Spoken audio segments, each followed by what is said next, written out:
Welcome to the program. I'm Jeff Schechtman. Every company has its foundational myth. Usually carved out of air by its founder, it becomes the basis of its culture, its marketing, and its fundraising. Often the reality of running a business, though, is much more mundane, often separated from the myth.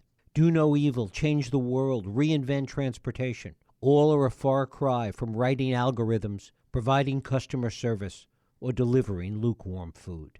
Most people, even charismatic founders of companies, can understand the difference. It's like what used to be said of political campaigns, that candidates campaigned in poetry and governed in prose. Sometimes, though, when the myth becomes the reality, trouble is not far behind. Donald Trump, Travis Kalanick, Elizabeth Holmes are some clear examples. But perhaps the granddaddy of them all is Adam Neumann and WeWork. Rarely has the foundational myth and the company's operations become so interconnected as it was with WeWork. As a result, that short circuit takes the company crashing to the ground.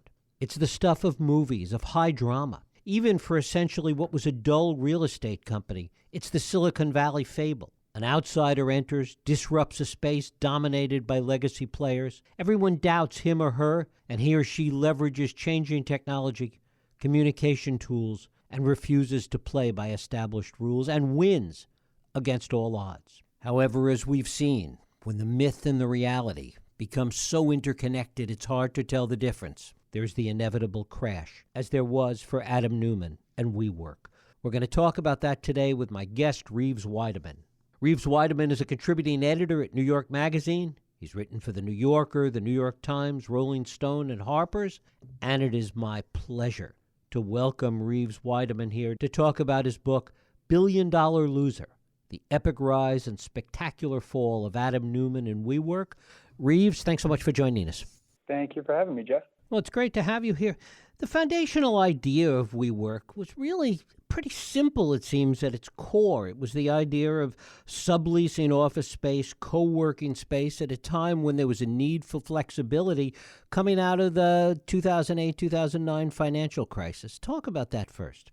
Yeah, the initial idea for WeWork and what it provided to customers early on was something that people really wanted. This was the wake of the financial crisis. New York City, where WeWork was founded, had been kind of decimated. The whole industries were sort of upturned, and companies were collapsing, and people were looking for something different, and especially from their sort of work lives. And what WeWork offered was, come to our space. We're going to make it look cool. We're going to have free coffee and free beer, and we're going to host happy hours, and we're going to create a community in your office. And that was for, whether you're someone who's starting your own company, you're a freelancer, maybe you don't want to work at a big corporation anymore after kind of having seen what happened in the financial crisis. And early on, it was a really appealing place to work, and it was the cool place to be for a lot of people. The idea of co-working spaces had been around for a long time. There were other companies, one in particular, that had done this. This element, though, of community, of taking the tech aspect of it and adding it to real estate. And that really goes back, in terms of Adam Neumann's evolution of it, it goes back to his youth, if one looks for the origins of this. Sure, yeah. So Adam Neumann grew up in Israel, and he spent several years on a kibbutz, which is sort of a kind of socialist utopian community in Israel, where everyone sort of manages. Everyone gets paid the same amount of money, no matter what job you do, and everyone kind of tries to take care of each other. At least that's how it works in a kind of utopic version of that.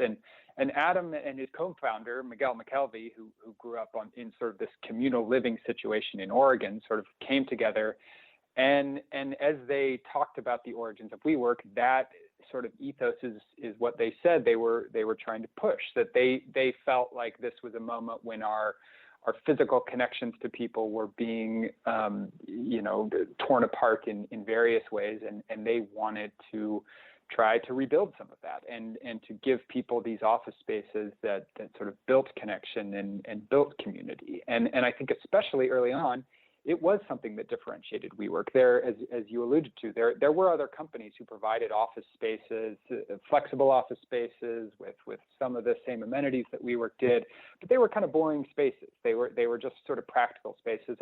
And Adam, especially as he talked about the company, talked about it as a community company, not a real estate company. And he eventually also talked about it as a tech company. The phrase that he sort of used was that we're creating a physical social network, which was a way of sort of tying WeWork to the rise of Facebook and Twitter and all these other places, but somehow sort of transforming it into something that was actually physical. And that was the pitch of WeWork. And then what WeWork sort of tried and ultimately struggled to deliver on was actually delivering on that promise. And to a certain extent, it was an idea of trying to really scale up what had been a business that was hard to scale previously. Yeah, right. Yeah, I mean, real estate is expensive. You know, the reason all these tech companies can grow so quickly and become so large and eventually make tons and tons of money is that it becomes easier to add people the bigger and bigger you get, and that in fact, the more people you add, the more beneficial your company is to all of the users, at least in theory. With WeWork, with a real estate company, each time you add a new office, which in Adam's conception was a new node in the physical social network, you still have to take out a lease. You still have to build the space. You still have to operate it. And while you can get a little more efficient at doing that each time you do it, it's still going to cost roughly the same. And so this notion that WeWork was going to somehow create this sort of self-perpetuating network was just never really going to be possible. But people wanted to believe that it could. They wanted to believe that Adam and WeWork were going to figure out some way to sort of change the economics of the real estate model or the real estate business from one that was kind of a very expensive model to one that could be more streamlined. Why was there such a desire to believe that? How much of it came from the idea that the real estate industry was ripe for creative destruction, and how much really came from the charismatic nature of Adam Neumann? I think it was a little of both, and the other thing that it's sort of wrapped up in is just this sort of ethos of Silicon Valley and the venture capital world. And Adam was a great salesman. There's no doubt about that. But what he was able to sort of tap into was a desire and a belief from investors, especially over the past decade, and increasingly so as we got further and further away from the financial crisis, to find these companies that were going to completely disrupt various industries, that were going to change the taxi industry the way that Uber was, the transportation industry as Uber claimed that it would, that the Airbnbs, the Facebooks, these other companies that were becoming these giant unicorns and completely changing the industries that they were in. Adam was sort of the first person to really come in and say, we can do that for commercial real estate, and we're going to do that. And so the pitch was compelling to venture capitalists who were looking to sort of fund these kinds of companies that could potentially, if you could pull off what you're promising, become this huge company. And then Adam was sort of the perfect salesman and this kind of visionary leader who was able to convince these investors that even though logic didn't necessarily suggest that this would be possible, that maybe he was the guy who could pull it off. As you looked at this whole story through the rearview mirror and really dissecting it as you did after the crash, almost as if it was a Harvard Business School case study in some respects, what do you see as the fatal flaw early on in the whole idea? I think there were a few things, and there's a couple sort of pivot points in the WeWork story that all of which come back to some of the same problems, which is that, as we started talking about at the beginning, the idea was a good one. And this was not a Theranos situation where the blood testing machine never really worked. These offices were nice and people liked them, and WeWork was bringing in money, and there was a point early on when the company was even profitable. What happened, I think, is two things, and they're all sort of wrapped up in the hyper ambition that Adam Neumann had, and that the investors who pushed him were pushing him to have, and that was to grow as fast as you possibly can. And there are so many companies that we can point to, and some of which I've covered over the past half decade, that many of the problems that emerge for them come from the fact that they just have this impulse to grow and grow and grow as quickly as possible. And then in WeWork's case, it was also an impulse to grow in many different directions. A few years after WeWork started, they began pursuing an apartment situation where they would give people these tiny apartments and then big communal common spaces. They eventually opened an elementary school. They started a gym. Adam invested in a wave pool company for inland surfing. So there were all these things that WeWork was trying to do on this idea that our ambition was to be more than just a real estate company, more than just an office operator.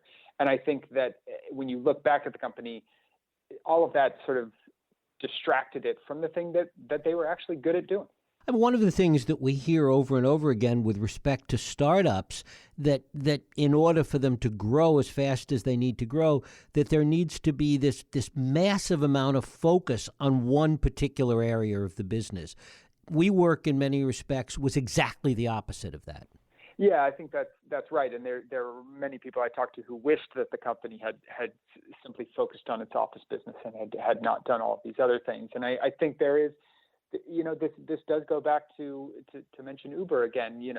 Uber is by many accounts and in many ways a vast improvement over what existed when it comes to taxi service in various cities. But Uber's ambition was to, and became, to change the way people and things move around the world. That's a much bigger ambition, and it's not totally clear that Uber is the one to do that. WeWork's mission went from make a life, not a living, which was something everyone could kind of wrap their head around and something everyone wanted, to eventually in 2019 having a mission statement of elevating the world's consciousness, which became a thing so beyond what anyone could even conceive of what that was or what that practically meant. And it just totally distracted the company and I think even confused people within the company about what they were actually doing. One of the things, though, that's so unique, I mean, the other side of that point is that pulling this concept off, this idea of subleasing office space and overlaying it with this idea of community and social network, was something that perhaps only Adam Neumann could have pulled off. I think that's right. I mean, there were, on the one hand, there were plenty of other WeWork competitors who I think just didn't have the impulse toward growing as big and as fast and as widely as Adam did. There are many other competitors in this industry who have nicely profitable businesses with half a dozen or maybe a couple dozen spaces. But Adam both had the desire to build a company like this, to continue to grow, and he had the ability to convince investors that he was the one capable of doing it. A venture capitalist is not going to give hundreds of millions of dollars and eventually billions of dollars, as WeWork got from investors, to someone who kind of says to them, I'm going to build a nice little business. They believed in Adam because he was a little bit crazy, because he was willing to claim that WeWork was going to do the impossible. And so that's what in many ways attracted people to him. How much of a reality distortion field did Adam Neumann live in? Pretty significant one. I mean, and it's hard to sort of, he was a pretty normal guy.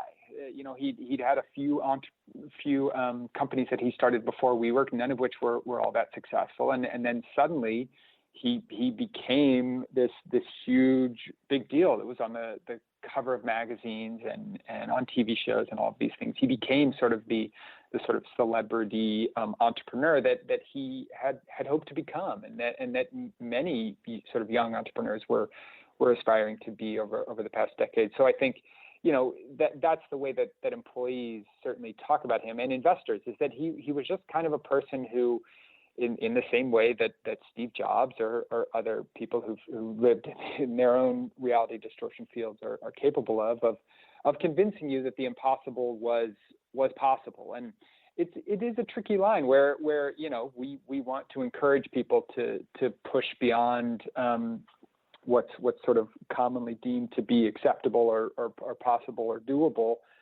but it is just sort of a thin line between that and sort of this ambition that ends up driving you off a cliff.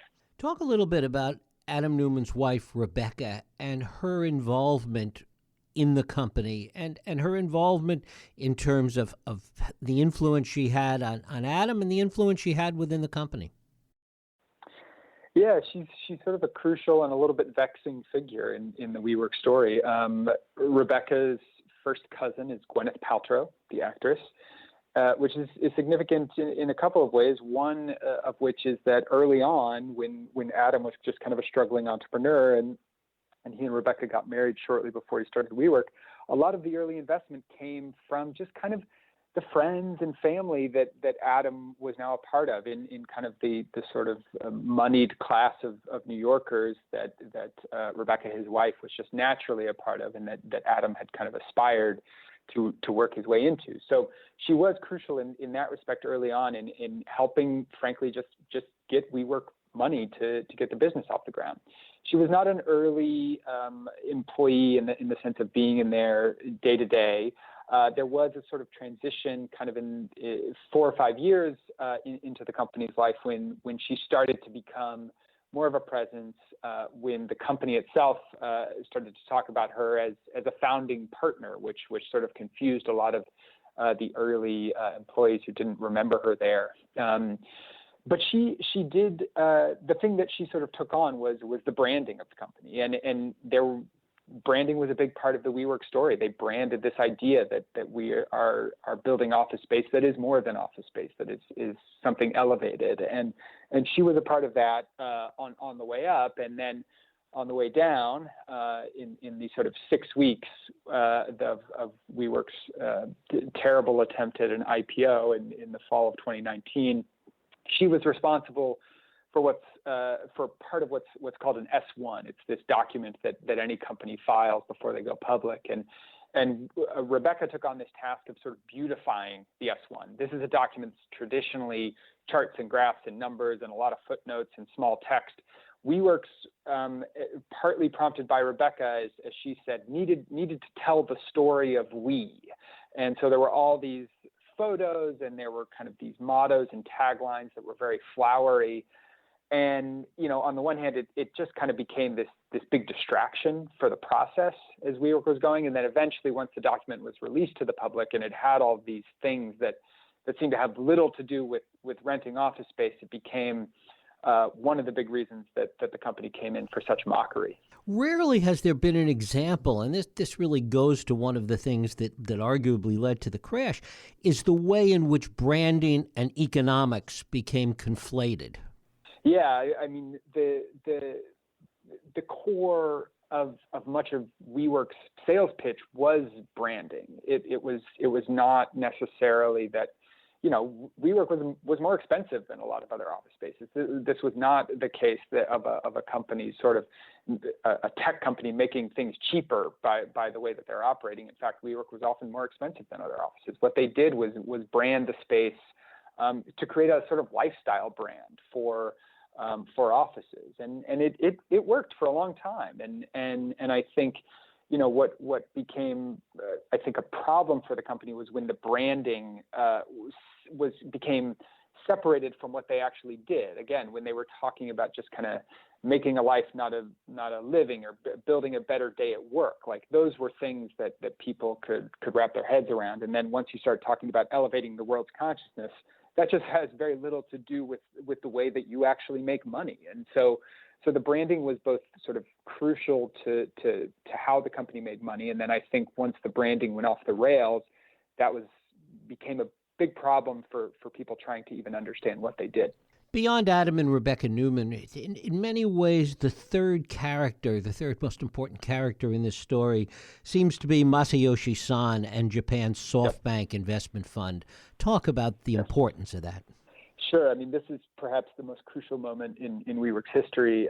In 2017, actually stepping back to 2016, Masayoshi Son, the founder of SoftBank, met with Adam Neumann, and Masa is sort of this hugely famous person in business and technology, and he has placed a number of. He sort of has a reputation for placing these audacious bets. He has made a very early bet on Yahoo in Japan. He made an early bet on Alibaba, which is essentially the Chinese Amazon that is perhaps the best venture capital investment of all time. So he's this person who's known for making bold bets. And when he and Adam met at WeWork headquarters in 2016, in this famous meeting that lasted less than half an hour, Masa agreed to invest $4 billion into WeWork, which was more than almost any other venture capital investment ever, in order to encourage him to expand all over the world even faster, to be crazier, is a quote that Masa had told Adam on several occasions. And this was a real pivot point for WeWork. The company was at a point where they were going to run out of money potentially, and going to have to go public, and maybe have to become a sort of more stable business. And instead, suddenly they came into more money than anyone had ever had. And so all of Adam's ambitions, some of which were being checked at that point, were now open. And it was possible for them to at least attempt the impossible. And so without that investment, I think certainly many WeWork employees feel like things may have even worked out better for the company. Had WeWork done an IPO at that point, it arguably would have forced it to become a more responsible company earlier on. Yeah, exactly. And that I think, there wouldn't have been an elementary school. There wouldn't have been kind of all these other things that the company sort of expanded it into once it had the money to do so. And instead it would have been forced to just kind of focus on making this office space business that they had as good as they possibly could have. And I think certainly, it's a bit of a catch-22 because no one would be bold enough to say, I would have turned down the $4 billion that Masa was offering. On the other hand, certainly many people wish that Adam had done that. Why didn't Masa have a better understanding of what would happen? I think, there was a kind of collective delusion, I think, among many investors that you could pour money into industries and that was all it would take to sort of warp the economics of whatever industry you're in. And we've seen this with other companies, most notably perhaps recently with all of the delivery apps that are now delivering food to all of us. None of those businesses, all of those businesses have grown because SoftBank and many others have funded these sort of subsidized services that have allowed the companies to charge less than you normally would, to expand in ways that normal, MBA's approved business sense wouldn't allow. And so I think Masa had this sort of belief that that was a path towards success for WeWork. And the other side of it is he's not a real estate guy. He didn't understand the sort of realities of the real estate business. And in whatever sense that he did, he chose to believe that Adam could find a way to warp them. There's also the amount of money that went into Adam's lifestyle. Talk about that. Mm-hmm. Adam, for all of his talk about making the world a better place, was certainly someone who liked the finer things in life for him and his family. WeWork at one point bought a $60 million private jet that was more or less for Adam's private use. The Neumanns owned 7 or 8 homes around the world. They had 2 homes in the Hamptons, a $20 million home outside of San Francisco in Marin County. He lived a lavish lifestyle, and on the one hand, no one wants to totally begrudge someone who is successful living the life that they want to lead, but it became a bit hypocritical, to be frank, with Adam living his life in one way and talking about things in quite another way, and treating his employees in quite another way. So certainly he was someone who cashed out more money than many other startup founders typically would at the sort of place that his company was at. And I think, again, as the company was heading towards its IPO and suddenly Adam Neumann and his wife were a figure of interest to the public who was considering investing in his money, the fact that he and his wife had $100 million worth of mortgages on homes was suddenly a little bit eyebrow raising. Was there anybody that told him or that was able to speak truth to power at the point just before the IPO as all of this was coming to a head? At various points in sort of the WeWork trajectory, people would push back on Adam, and sometimes successfully, and more often not. And I think the trouble with it was over the years, and then almost especially leading up to the IPO, no one was incentivized to do so. At every stage along the way, Adam's bets had paid off. The WeWork's valuation kept growing. The company kept growing. It kept bringing in more and more money. And so even if you were sort of skeptical, if you were an investor or an executive, you were hesitant to speak up because it kept working. The other side of it is of course, that all of those people wanted WeWork to be successful, because if the IPO had been successful, they would all be lavishly rich as a result. So I think as much as there were people trying to push back, and they did so, there was also, I think, an overriding sense of, well, if we can just get this out into the world, into the public markets, Adam will have to sort of temper his craziness, and I'll get a big payout, and maybe I can move on. And I do think that was a sort of driving ethos for a lot of people, and that certainly has changed given the results of the failed IPO.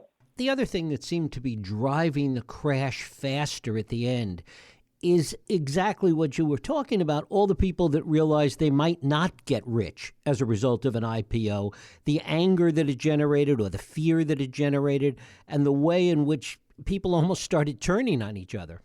Yeah, I think there was a lot of infighting at the end. I don't know how much of that sort of led to the IPO collapse, although there's certainly a lot of recriminations being thrown between the various parties and banks and investors who were all a part of the IPO. And I think some of that battle was kind of normal for these kinds of things, and some of it in this case was much more problematic. And I think the thing that changed, and certainly for me as I was working on this book, is that getting people to talk about Adam and the company before the IPO was extremely difficult. Everyone was nervous for one reason or another. But once the IPO had failed and no one was going to get their big payday, and once Adam was pushed out of the company and he was no longer kind of this larger than life figure that people were afraid of, suddenly they were much more willing to sort of speak the truth about what they had been feeling along the way, and certainly, if not exactly incentivized, more willing to express some of their resentments after the fact. In so many ways, it's such an American story. It's such a Gatsby-esque kind of story. Yeah, Adam in many ways is the American story. He was an immigrant to the United States. He came to New York looking to get rich. In many ways, he did. In many ways, he was successful. He is wealthier than he ever could have imagined, even with the failure of his company. And now the question is, what will be his second act? And I for one certainly believe that there will be one. He is still young. He's 41 years old. He is charismatic. He is humbled perhaps a little bit, but he is still confident. And I do think he's the kind of person that's going to get a second chance eventually. And finally, how might it have changed the whole VC business? How has this disaster, how has it changed any attitudes in the venture capital world? I'd like to think that it has changed a lot, but I think the unfortunate answer is that I don't know that it has. And we're looking ahead at kind of a few things happening later this month. Both Airbnb and DoorDash are expected to go public at pretty significant valuations. The WeWork story. Many VCs and many people in Silicon Valley will sort of say, "Oh, we knew WeWork was never a tech company." So, in one way they like to embrace it on the way up, and then on the way down they've kind of dismissed it. So, I think for better or worse, the VC world is still going to be a place that takes bets on people like Adam Neumann. and wants to build these giant companies. If anything, I hope there is a sense that, growth at all costs is not only maybe not the best thing, but in some ways can be an actively bad thing for your company, and that some amount of humility and moderation can actually be crucial to sort of building some of these big companies. But overall, I think for better or worse, the VC world is still going to be placing bets like this well into the future. And how does Masa view Adam Neumann today in the wreckage of WeWork? Masa has, recognized his mistake. He has at least said publicly that he placed too much faith in Adam, that he placed too much belief in WeWork.